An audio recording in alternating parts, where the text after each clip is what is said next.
Et il faut savoir que quand on est entrepreneur et qu'on est dans un domaine qui s'appelle le développement des compétences, l'accompagnement et le conseil, on doit d'abord partir de quelque chose de très important.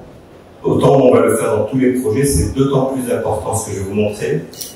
Donc on va faire aujourd'hui ce qu'on appelle un tableau dans le tableau. Je vais vous donner des conseils pour vos activités en tant qu'entrepreneur ou dirigeant, mais avec un focus qui est essentiel, c'est l'humain.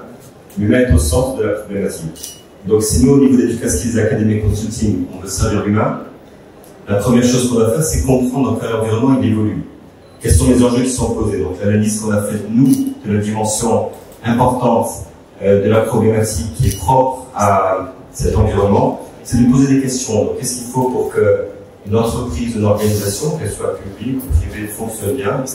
Et bien, le point d'entrée, c'est de passer par le politique de la vision stratégique d'abord. Et cette vision, elle se doit d'être vraiment différenciante. Ça veut dire quoi? C'est bien de donner une vision. Et la vision, comment mon client la voit? Il faut qu'il sente quelque chose de plus. Qu'elle soit différenciante et cohérente. C'est-à-dire que moi, en tant qu'entreprise, je dois porter ma vision dans mon ADN, dans mon fonctionnement. Et puis l'humain, on a dit que c'était au cœur du sujet, donc on commence par l'humain qui est très important. Il faut que la culture d'entreprise soit inspirante pour les collaborateurs, pour les partenaires et surtout pour les clients.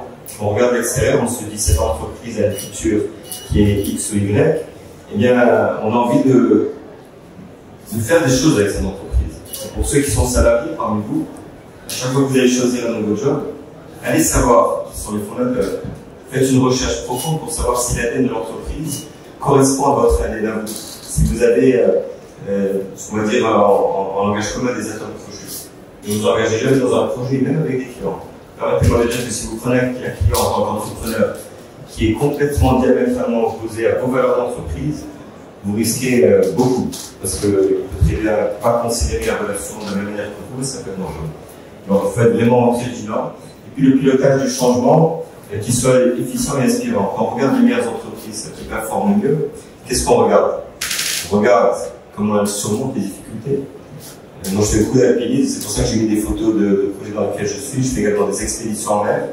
Et à chaque fois que je suis dans un projet challengeant, je ne suis pas dans une logique de il faut se dépasser. Non.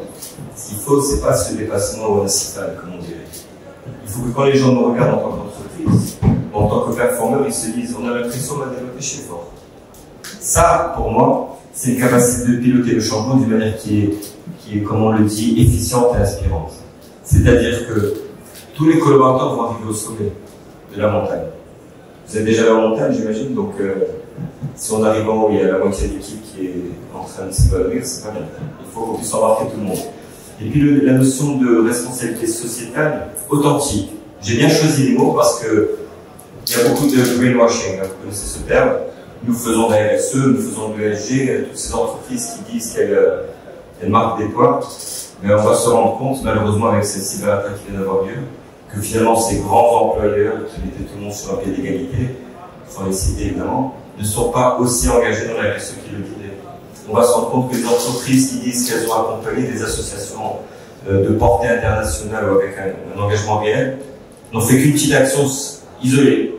Et pourtant, elles ont écrit dans leur rapport ESG, parce qu'elles sont cotées en bourse, qu'elles font beaucoup de choses dans l'axe social, environnemental et évidemment de la responsabilité durable dans sa globalité.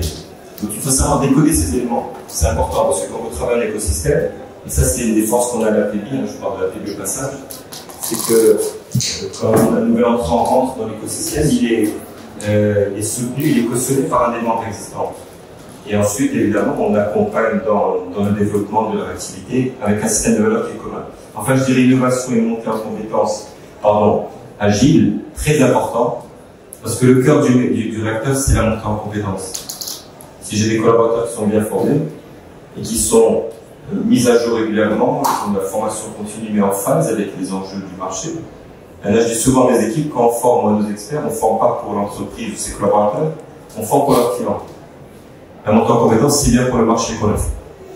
Et on a besoin évidemment de s'assurer que ça se passe sur aussi un trend d'innovation qui se doit d'être, comme la montée en compétences, agile. Parce que qui dit innovation technologique, hein, vous êtes experts de la technologie, mais également l'innovation des process dans l'entreprise.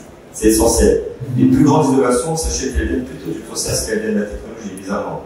C'est là qu'on crée le plus de valeur. Il y a deux types d'innovations, je ne vais pas prêcher à des experts de quoi on parle, mais il y a quand même une histoire importante à partager.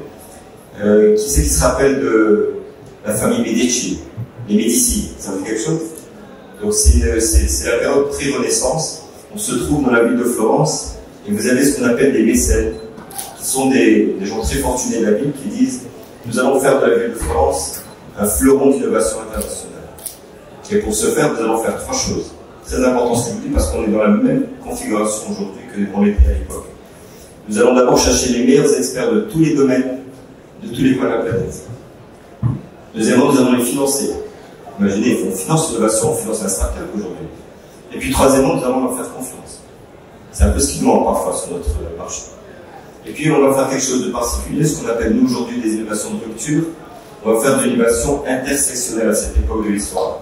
On va mettre les peintres avec les mathématiciens, on va mettre les musiciens avec les poètes, on va mettre les architectes avec les peut-être les bon alors c'est des musiciens avec les architectes, les peintres avec les poètes, etc.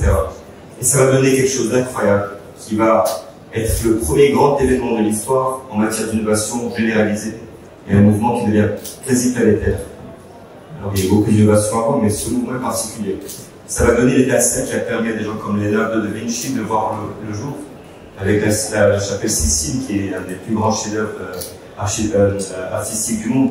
Et puis après, ce qui se passe dans l'innovation, ce qui va rendre compétitif la place de Florence, c'est que d'un seul coup, les gens veulent venir en Florence. Parce qu'à partir de ce moment, une étincelle magique se crée. Et cette étincelle magique, c'est le début de la Renaissance, qui se propage à toute l'Europe, comme par miracle, et qui fait que d'un seul coup, le monde entier regarde vers l'Europe.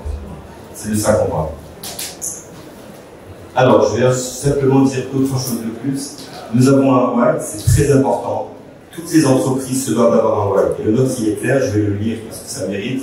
Nous existons pour révéler les talents, transformer les organisations et construire un impact durable à travers l'apprentissage et le conseil stratégique. C'est nos deux domaines d'intervention. Pour Erika Skills, chaque individu mérite de s'épanouir et chaque organisation peut devenir un moteur de progrès. On peut tous être champions dans notre domaine, c'est à nous de décider. Je vais être rapide sur ce process, mais en deux mots, puisqu'on a parlé des enjeux, on a une méthode qui permet de partir d'une problématique stratégique et opérationnelle, de traiter les enjeux de manière à ce qu'in fine on ait des résultats concrets sur le terrain. Quand quelqu'un investit dans la formation, le conseil et l'accompagnement, il veut un résultat. Et ce résultat, il se mesure en héroïne, se mesure en montant en compétences, en gamme de nouveaux clients, de nouveaux marchés, de l'expertise, etc. Alors voici des entreprises et des exemples pour lesquels nous avons répondu aux enjeux, y compris la PMI. On a organisé une très belle rencontre qu'on a appelée Synergitech entre la PMI et l'OSIM pour dynamiser votre marché et faire en sorte que l'écosystème s'élargisse. Et c'est dans ce cadre-là qu'on a pu travailler ensemble pour la création du comité scientifique de l'Agoratech de la PMI parmi d'autres projets. Et puis, sans aller dans d'autres détails, mais je vous dis quand même ce que nous faisons. On a choisi 3 domaines avec différents types de prestations, parce qu'on est pour répondre à ces enjeux. Qu'est-ce qu'on propose? On propose des formations, de l'accompagnement, des parcours certifiants, des différents outils. L'IA fait partie de nos moyens, puisqu'on a aussi du digital learning. Et on est sur 3 domaines que sont le leadership et la performance des organisations, des femmes et des hommes forts aux organisations performantes. Deuxièmement, transformation digitale et innovation. J'ai donné des exemples d'innovation tout à l'heure. Et enfin, l'engagement responsable et l'impact durable, d'une manière, comme je vous disais, qui est authentique. Je survole rapidement ce que sont nos types de prestations, mais vous avez une idée assez claire de ce que la formation, le conseil et l'accompagnement. On a quand même des prestations bien précises dans les 2 domaines, donc d'une part sur la partie académique et sur la partie consulting. En fait, en 3 axes, ce que fait Educateam, académie et consulting, c'est de permettre aux entreprises de se développer au niveau des comptes. C'est de développer, donc je recommence. Educateam, académie et consulting, travaille pour le développement d'abord des compétences et des talents. Ensuite, pour la performance des organisations et pour le développement du marché. C'est-à-dire que l'idée, c'est d'aller vers un marché qui est évidemment plus accessible. Je ne vais pas dans le détail, mais je vous dis en 2 mots. Là, dans le CPD, c'est une norme qui vient du Royaume-Uni. Tous nos parcours certifiants sont soit certifiés par des partenaires internationaux. Donc vous avez KISAKA, leader mondial de tout ce qui est gouvernance, en cybersécurité, audit et gestion des risques cyber. Et on propose ça en tant que seul centre de formation activité ISACA au Maroc, et pour l'Afrique également, on est capable de déployer. Dernier élément que je voulais partager avec vous, et merci de votre présence, c'est qu'on a un outil merveilleux qui se trouve d'abord en fond de mer, qui est le Leader Center, où vraiment on est là pour mettre au service de toutes les personnes qui viennent chez nous, en nous mettant, si vous voulez, à disposition que des espaces ou avec du contenu, une capacité de travailler sur la créativité, l'innovation et l'intelligence collective. Je vous remercie de votre attention.